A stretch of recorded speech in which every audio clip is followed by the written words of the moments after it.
Get in line for a bailout. The big three, Ford, GM, and Chrysler, could be getting a $25 billion gift from Congress to keep them in business. These companies are in trouble. We know people's jobs are at stake here, but there's still a question. Giving the auto industry billions of dollars with no strings attached, is that responsible?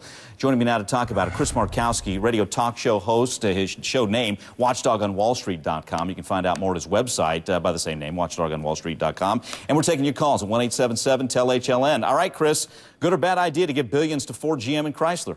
Well, I got in an effort of full disclosure here, I own a GM automobile that I happen to love very much, but saying that, I don't think it's a good idea at all. I think Chapter 11 is a much better route.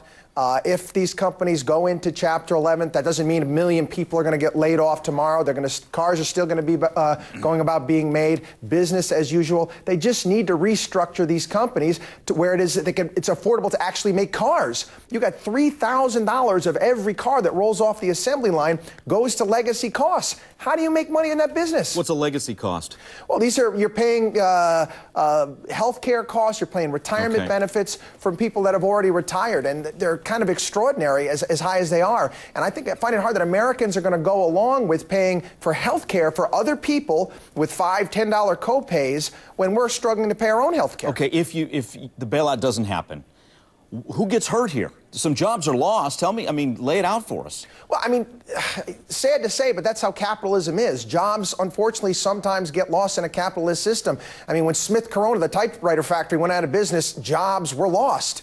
It's a part of the scenario. These companies need to be allowed to restructure. It's not as if we're not making cars here in the United States. BMW makes cars here. Nissan makes cars here. Toyota, Honda, Mercedes-Benz. They just have a better business model than what GM, Ford, and Chrysler have. Okay, we'll hit on that a little bit as we go, but let's get some calls in. Mike in Maryland. Mike, what are your thoughts on bailout for the auto industry? Yes, how you doing? I kind of agree with what Chris was talking about. I kind of blame the unions that they make the prices so high that it makes the cars, outrageous. But I also believe that we need to bring American jobs back to this country. Yeah. If we're going to bail them out, we need to bring the American product back to America. Yeah, I agree. That if there's going to be a bailout, it can't be a blank check. Right, Chris? No, there's got to be some strings attached and a real plan here. Absolutely. They keep saying, okay, there was $25 billion, Mike, has already been approved. Now they're looking for another $25 billion on top of it. The first $25 billion actually hasn't gotten there yet. It's caught up in some type of red tape, whatever it may be. But if this money, in essence, is going to be nothing more than a bailout to the unions, what purpose does that serve? We're going to be underwater again 5, 6 years. We're going to be back to the same spot 5 years down the road. This would be worse then. All right, let's get another call in. Dave in Ohio. Dave, go ahead. Yeah. Go ahead, Dave. Okay. My question to you is, when they posted their loss, is this a U.S. loss or a global loss? Okay. Go ahead, Great Chris. question. General Motors, believe it or not, the hottest car in China is a Buick. They are kicking some major tail all over the world. Where their U.S. operations is where they're really, really taking it on the chin. And this is where they need to restructure here so once again they can be profitable. They're finally making cars that Americans want. They're making nice cars. They're making fuel-efficient cars. They're doing the right thing. They just have got to be free of these union contracts. I learned today their per unit labor costs are close to, I think, $74, $75 an hour, whereas Toyota's is $42 an hour. That's tough to compete. Yeah, it is. Let's get another call in. Leslie in Wisconsin. Leslie, go ahead. Yeah. Hey, what are your thoughts on this? For or against the bailout? I'm, I guess, for the bailout with provisions. That, like the guy says, we can't. You got to have strings attached. Yeah. I'm a 30-year worked for the shop in Oshkosh here for 30 years. We had a GM pattern contract. That don't mean that we got what GM got, but we got close to it. Right. And for the anti-union, here's one in your ear. All right, Leslie. Thanks for the call. Just to kind of touch on, to give you a few numbers here about the losses.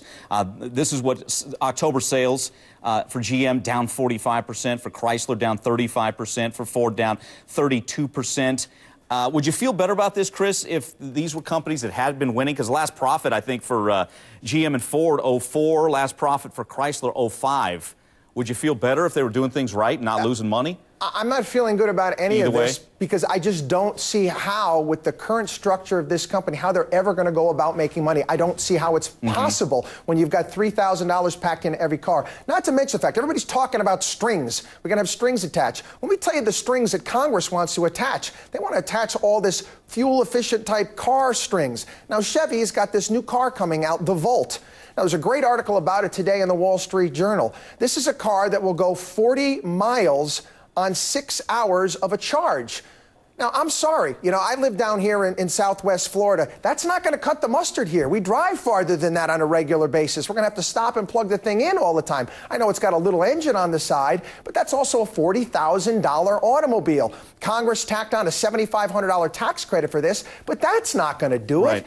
You know, there's better. You got to eliminate the strings. Let the market work. Well, what about strings like this? And correct me if I'm wrong. After 9/11, taxpayer dollars were used to help the airline industry, right? And they set up the Federal Air Transportation Stabilization Board. You're talking senior government officials and folks from the private sector, just kind of an oversight board, making sure things were done right. I think that's what people are talking about. And I think I'd like to see that as well, to make sure dollars are spent right. You need some fresh ideas. You got to tell Chrysler and GM, this isn't the 1960s anymore. You got to compete in a new way now, right? Well, like we said earlier here, I don't want to be redundant, but auto plants are opening here in the United States. They're just not GM, Ford, and Chrysler. They are putting out really nice cars now, but they've also got to learn a little bit. Back in 19... That's what we're saying. Yeah, Chris, I hate to cut you off. We got to run, but as always, appreciate it. Watchdog on Wallstreet.com. Chris Markowski, thanks again.